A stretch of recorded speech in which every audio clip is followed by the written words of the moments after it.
Faders of the Lost Art.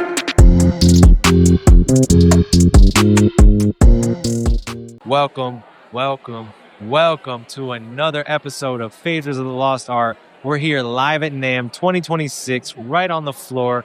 Amazing time over here. Wrapping the day 2. It's been incredible so far. Big shout out to Dutch and Dutch. Thank you so much for hosting this. It's been amazing.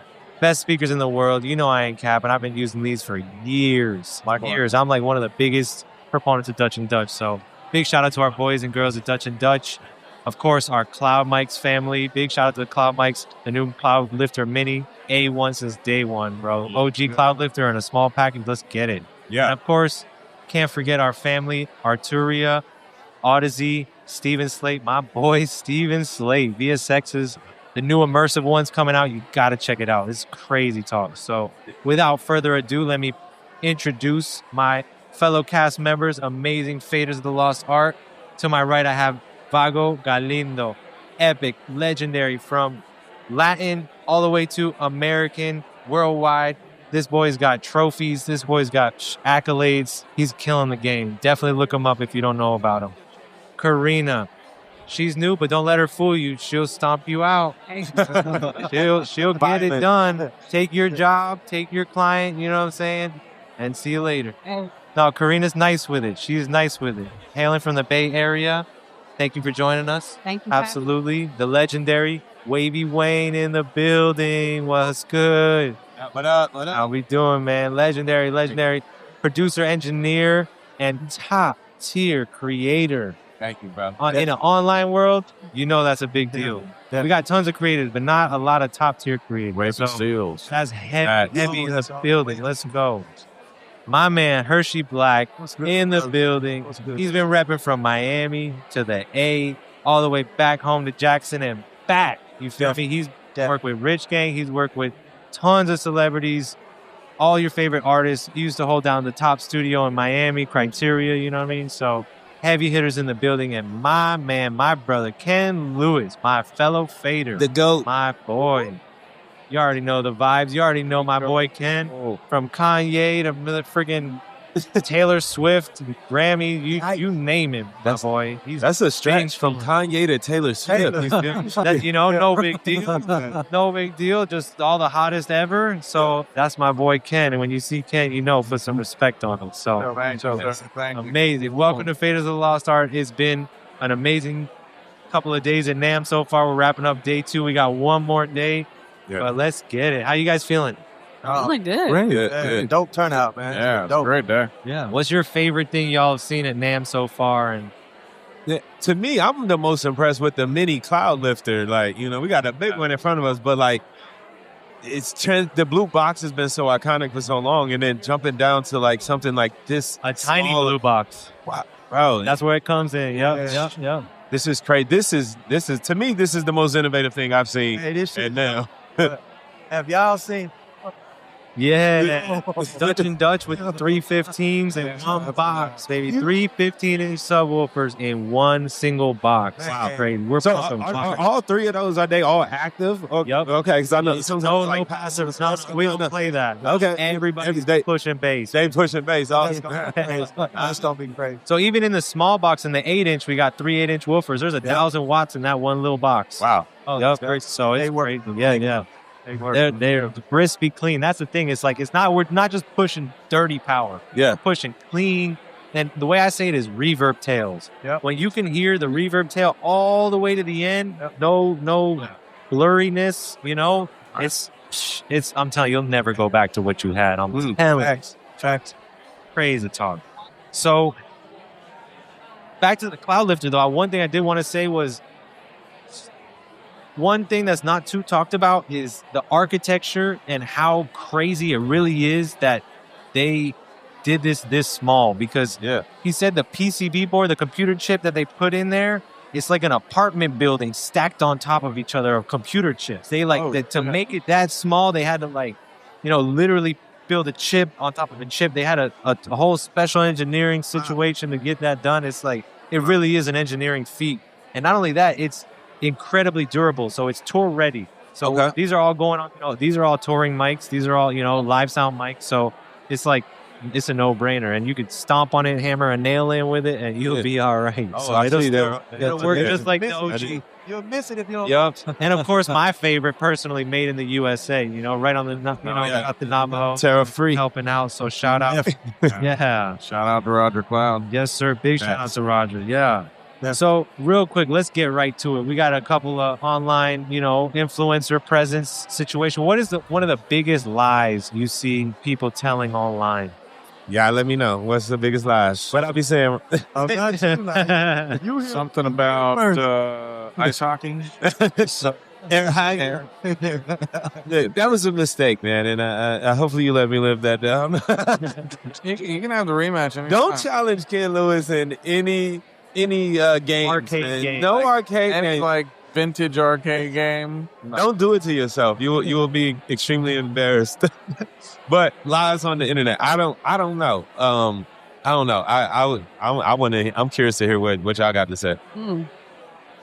Shoot. I kind of ignore the minutia. So Yeah. I mean, I just don't let my brain occupy space with the stuff that I might glance at and go, "That's stupid." Right. I might scroll and see 10 of those things, but none of them is my brain trying to catalog that for the end of the night. Yeah.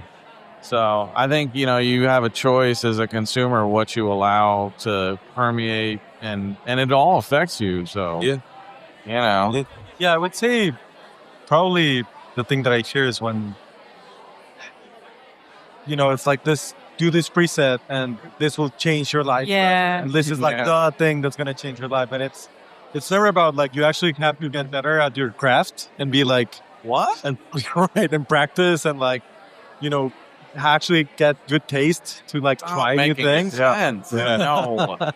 Now, I think it's partially like, man, as a content creator, right? And it's become a huge part of my career and income. And like when you make content, man, like in order for it to perform well and get a high CTR, like that click-through rate, right? You need sensationalism. Like, and that's like, and that creates, it tends to determine the type of content that we create, because like, if I just create hardcore facts, like, it's not that many people that want to hear that. But if I say the last plugin you'll ever need, right, you have to like create these sensational hooks. And like, while I might like lean into that sometime, like hopefully when you actually click into the video and consume the content, you find the truth and the depth into what I'm saying beyond it. Like, but I got, sometimes we got to bait you in, Right. Well, the good thing about your content is like you're very knowledgeable. So you're not just like, well, I can't get anything else to work, maybe I'll do this. You're very good at what you do. So when you're teaching, a lot of the stuff works. A lot of the stuff works. Yeah. Yeah. That's the other thing. If you're gonna reel them in, at least keep them. Yeah. Something that Right. Yeah. It gets you inspired. Like, you watch your videos and it's like, oh, you could try that. Oh, I didn't know. Okay, let me try that for Disney mix. And I could Yeah. So I'm going to bait you, but I'm going to still feed you. Right. I think any one size fits all like fact or one size fits all tip kind of can be misleading, but I understand for the content purposes, why it's useful. Yeah. But I would wish that the consumers and people who are listening to these are like, okay, learning discernment. Right. I think in crafting your ears to where like where that is going to work, because it might not work on somebody with a bassy voice or somebody with a super bright voice. You know what I'm saying? So I think, the one size fits all kind of. I mean, and you got to start somewhere, right? Like we all like watch somebody else do something and it's like, oh, okay, that's kind of cool. I'll do that. And that's what you kind of have to do to make your mixes sound good, make everything sound good, and you hear something and then you start developing tastes and it's Exactly. like, ooh, I actually really like that, or I don't like that for this. Yeah. Or like I tried this with this vocalist and fuck, it sounded like crap. Like, why? If I'm doing the thing that, supposed to Worked sound so good. many times. Right. Yeah. That word taste is, I think that like sums up so much of what we do. Like, man, you have to have taste and be convicted by your own taste, and let that drive you. and artists hire on taste. Yeah. I mean, at most levels, major label artists, they can pretty much afford almost anybody. Yeah. So then it comes down to, some budget considerations. Some are more expensive than others. But then it comes down to who whose work has spoken to me before, either as a songwriter or a producer or a mixer or something like that. And you try and make your choices based on like, well, who do I want to work with? Who do I like? Right. Who do I want to surround myself with people that inspire me. So let me find the mixer who has been inspiring me with their work, and let's see what they do with mine, and maybe try them out for a single. And if they smash it, they get the album. And if not, maybe you try a few other mixers. Yep. Yeah. And the thing about taste is you can't buy it. You can't learn it very quickly. You can't cheat the grind. Like, it's something that you develop over time. Yeah, you can't copy anybody else's. You can't copy somebody else's taste because it really comes down to perception and experience and perspective. So, Yeah. Right. yeah. What are y'all favorite new plugins? Cascade. Cascade, by the way, is Ken Lewis's brand new plugin, delay plugin, just dropped today at Namm this week. Let's go. It's the last delay you'll ever need. It's sick. It's sick. I'm telling you, I went crazy with it the past few weeks. It's sick. I really like the what's it called? The Proceed 3 actually. The new Pro. Yeah. FabFilter, yeah. Yeah. And the balcony left from Greg Wells. That was really cool. It's like an 1176 compressor. Oh wow, who makes it? Greg Wells. Oh, he started his own thing. Very so. Shout out. Yeah. Yes, sir. Pretty cool. Yeah. One of my favorite new tools is the mix head, the metric halo mix head. I don't know if it's that new, but it's like new to me. Like, it's something that I've been using recently. Are you on the servant setting, or are you doing your own? I'm just been doing my own thing, you know. Yeah. What do you like about it? It's like a sort of glue and warmth and saturation, like on the mix. Like, I'm like driving my mixes through it and then like changing the tape speed to like get different variances. Like, I'm just enjoying that. Yeah. I've been trying to find like this whole analog workflow. So I've been using this Waves plugin, NLS bus and NLS channel too. Yeah, like, and I know I'm late to the game with that, but I'm really enjoying that whole workflow, putting that across every channel and then hitting it with the mix head and. Yeah. You kind of like me. Shout out to Rory Miller, who was on the Mixhead design team. He really was the first to conceptualize it, and he's my former assistant. So it's always so amazing to like train people up and like point them in a direction and let them go and see what they do. And he's been working with like John Haynes and you're planting good seeds, man. Oh yeah, he did. He helped with that, man. And he's like 20 now. Wow. And he's an incredible like producer mixer. Oh damn. And it's crazy how the youth just every now and then you catch one that's like. You think I met him at your? If I had half your talent at your age, I would be 20. Yes, exactly. Favorite compressors? CLA 280. Manley very me. I'm a Distressor, baby. I love the Distressor. Yeah, it's incredible. That's the best one that's been developed in the last 25 years. Yeah. Oh, I didn't mention mine. You said, you mean in hardware or soft or plug-in? Either. Oh, well. Well, hit me with your hardware. Distressor. Yeah, probably the Distressor if you're talking hardware. But plug-in wise, probably that CLA that 280. I heard they were making like a red Distressor, like an OG. Oh. Yeah. Well, that'd be dope. Yeah. Be fired. Yeah. It'd be dope. Definitely go check that out. I really like the VT7 from DW Fern. I've heard great things. Yeah. Yeah, that was really Mix Wave. Shout out Mix Wave. Yeah. I've been using the plugin a lot. It's amazing. Yeah. And of course, shout out Hazel Rig Boys. Yes, sir. Right. Yeah. But also RVox. I use RVox a lot. Oh yeah, OG. That's like my OG plugin for vocals. Like sick.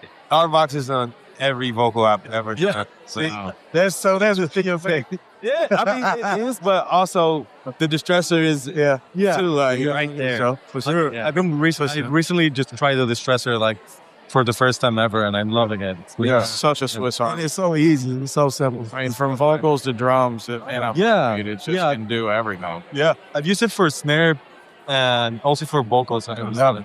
Yeah. Like it just works. It's kind of it's there. That's it. No more twigging.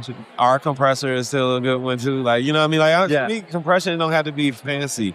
Clean works. RCompressor, RVox, Distressor. If I never had another compressor, I think I'd be all right with those. I'm gonna say hardware CL1B because I bought one, so I better be. You deep in. What about saturation? Favorite saturation? Ooh, it's a good one. I'll start. There's a little company called United Plugins. Yep.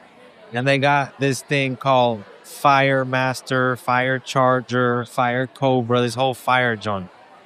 That saturation is pretty fire. I'll tell you. Yeah. Magma tubes, BB tubes. I like that. Yeah. I can go with that. Those two are like my go-tos right now. Yeah. I'm it's Oxford Inflator.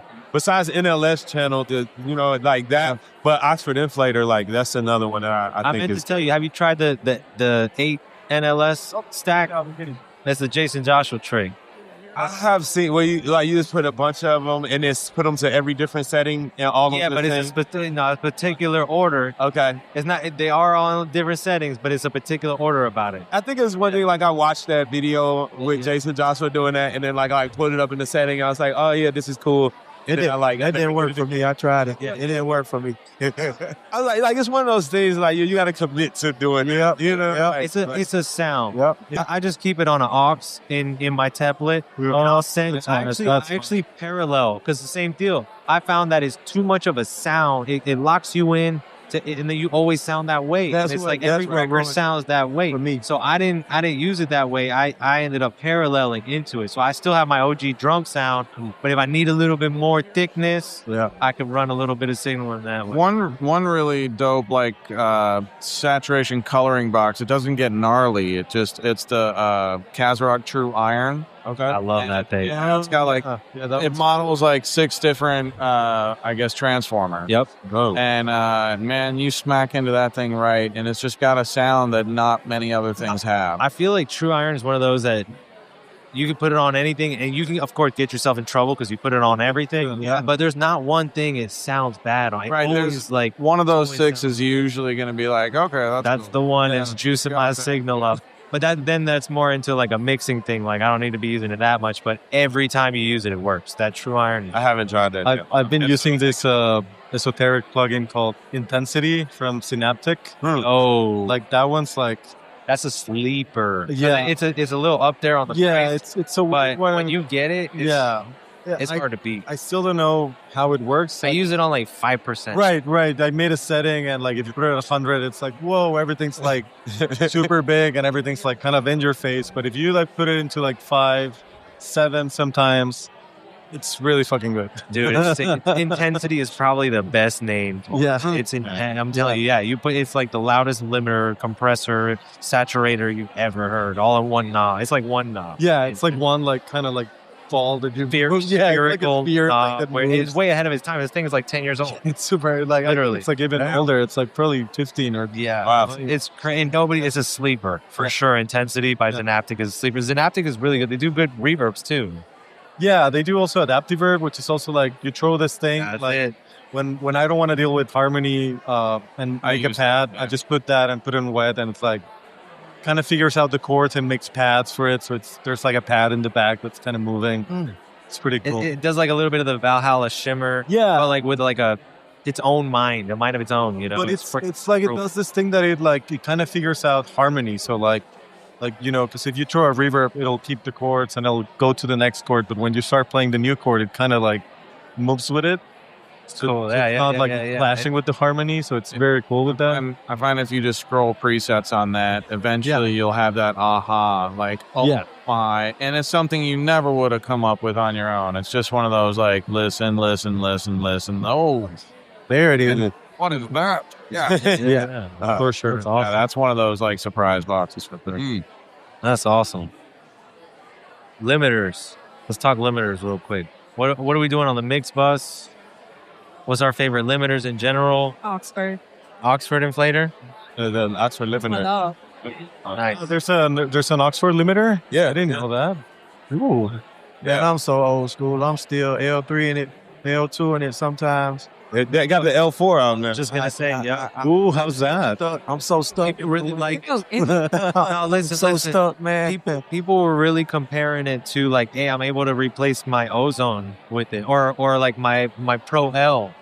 You know, That's big thing. that's strong. Cool. I think it's Wavy. Good. I think it's good. I like it a lot. I've been using it a lot. But I also like to use the Ozone. Like I'm using the Ozone 12 on the Xbox a lot. Yeah. Speaking of which, honorary mention, Ozone 12 has got some new modules. Yeah. Crazy. We were talking about earlier. It's crazy. I can't wait to try it out. Yeah, Ozone 12 is. I use it on every single mix. I need that. And then I use the maximizer and then the Pro L too. That's the FabFilter one. You put Pro L after the maximizer? It always just stays there. It's not doing anything. It's at 0. But there's a preset called like wide and open or something like that. It's it's one of the last ones. Yeah. And it's just like, oh, okay. Like it's just like opens up a little bit. So I'm doing something similar. So I had an Ozone, right? And I learned this from Ryan Schwab, right? So I had the Ozone. Gold Clip. Yeah. Gold Clip is already up in the chain before I get here, but he taught me this to where after he does his limiting, he'll use the stereo imaging after the limiting to like recover more transients and more, of the sides by putting that imager on after and then put a little catch limiter again after that. So try that. That starts to tickle your ears again. Like, once you limit, like you lose some of that texture that's happening. You just bring it back after and then just catch it with another little limiter that's not really doing anything, just catching. But only for the DSPs to ruin it all. For none of it to matter. Flatten it right back out where it came. What are some of the things that you know when a mix is done? Like, how do you know when a mix is done? I mean, it gets easier over the years as you get more seasons to know where the finish line is, just instinctively and intuitively. But, sometimes when you're a young mixer coming up and you're second guessing everything, you've got, just self-doubt and, just trust me, we all go through this. So we get past it though. I just worked through it. I just was like, when I was like a tracking engineer or a mix engineer where I would have to go to the big studios and work, I always carried the attitude of when I walk in that fucking door, there is nobody on planet Earth who should be sitting in that chair more than me this day today, and that session is going to go great. Right. And and it's a self-confidence thing, because if you don't have that much belief in yourself and your abilities and your skills, the predators in the control room are going to smell it like chum in the water. Yes. And it's going to be a really bad session for you, and it's not going to be creative vibes. But if everybody senses that you're like the competent guy in the room, and everybody can instantly trust you in your decisions, then everything is so much more creative. And that's what we're trying to do, is make great creative records with everybody that, Yeah. So and if you've done enough, if you've worked enough and you've trained your ear enough, you'll feel it. You know what I'm saying? Right. We all could listen to a mix and say, I could have done this or done that. But like he said, it's the confidence level and the amount of experience you got from training, from listening to music, and how well your ear is trained to know if that's enough or not. For me, I learned to back off and stop mixing so much, you know what I'm saying? Because we could go forever sometimes. Right. So, We will if you let us. I always keep every mix in my Pro Tool session, because sometimes you're like overdoing something and then you go back and it's like, oh, actually, the thing I had like the morning or yesterday was just fine. Was so much better than whatever I did now. And sometimes you try to like make things perfect. Yeah. And it's like the worst thing ever, because you're taking out like what was cool about it. Yeah. Because you're overthinking when you're getting there. But it's really, like you said, it's really a feeling to like, when you know it's right, like it just feels good. It's like bounces the right way. I think I'm really good at knowing when something's not ready. Like I can really tell when like, I know this is not ready. Like give me another hour and I'll like get it as ready as it can. And one way to get it there is with reference songs. So if you have like an apples to apples song and like this hi-hat is the hi-hat sound I'm trying to get on my record. You can get micro with it. You can have 5 or 6 different reference records for different aspects of your record, and you can just dial in. You got to work level match. Yeah. But you can just dial in. Okay, this hi-hat level's here. My hi-hat level's here. This snare's here. My snare's there. And if you're a young mixer, you can start developing like why did that work and how does that work? And I got to a finish line much better, and my mix sounds like this mix, and it stands up to the ones that I'm trying to compete with. Yeah, Right. So That's what I do. I have a whole title playlist. Yeah. It's called Who Mixed It? Yeah. Every type of genre every time I hear like a song that I'm like, who mixed this? Like I add it. And like you said, like you can take like, there's a Robert Glasper song that has the best kick I've ever heard in my life. And like, that's always my reference for kicks. And then there might be, You know something. you know what I'm saying? Then there might be like a Victoria Monet song and I'm like, ooh, I love these vocals. Like, you know what I'm saying? And I'll just piece it together like that. And then of course, like seeing how they sound in AirPods, unfortunately. Like, Yeah. I was gonna say, like, to me, it's like knowing when the mix is done. It's kind of like a date. If you like it in the morning, then it's the one. Yeah. Do I still like you in the morning? Like, Yeah, that's not. I call it the fresh ear check. Check it for fresh ear. ear break. Tomorrow is gonna tell you, bro. Sometimes it sounds terrible the next day. You're like, oh my God, what? It's insane. It's insane. You deafened yourself by Oh, I forgot about that. Boy, you could though. And usually it's actually, for me, that's how I finish a mix, is with fresh ears. Yep. Yeah. And very short. And Ken talks about this all the time. Listen to the song without touching stuff. Close your eyes and just maybe make a mental note or write it down. Like, okay, go in and turn the kick down a little bit, turn that one guitar line up a little bit, and then just like as it's playing, you're like, okay, in the intro I need this hook, okay.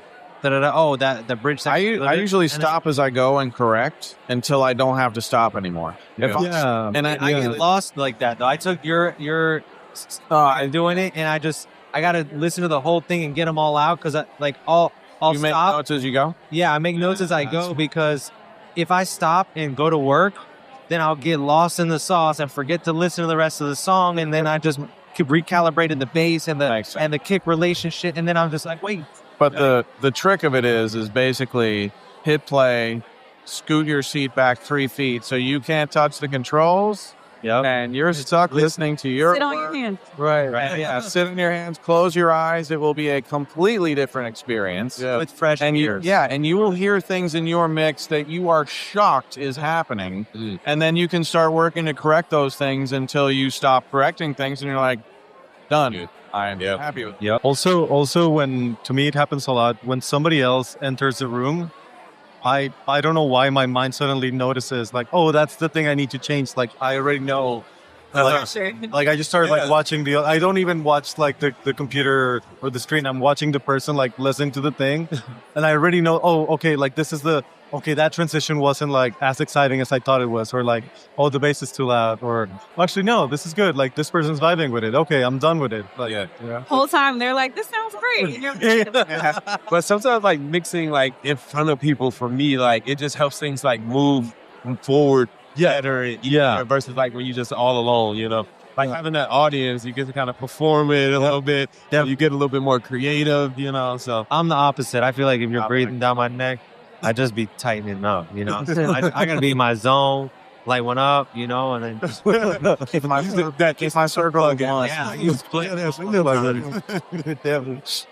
Well, ladies and gentlemen, this has been an amazing time. Thank you so much for stopping by with us over here at Dutch and Dutch Namm 2026. We're here live. Big shout out to everybody. Thank you guys so much for joining us. Faders of the Lost Art. Yes, sir. Yeah, thank you. Don't forget to share, comment, like, and subscribe. And see you next time on Faders of the Lost Art.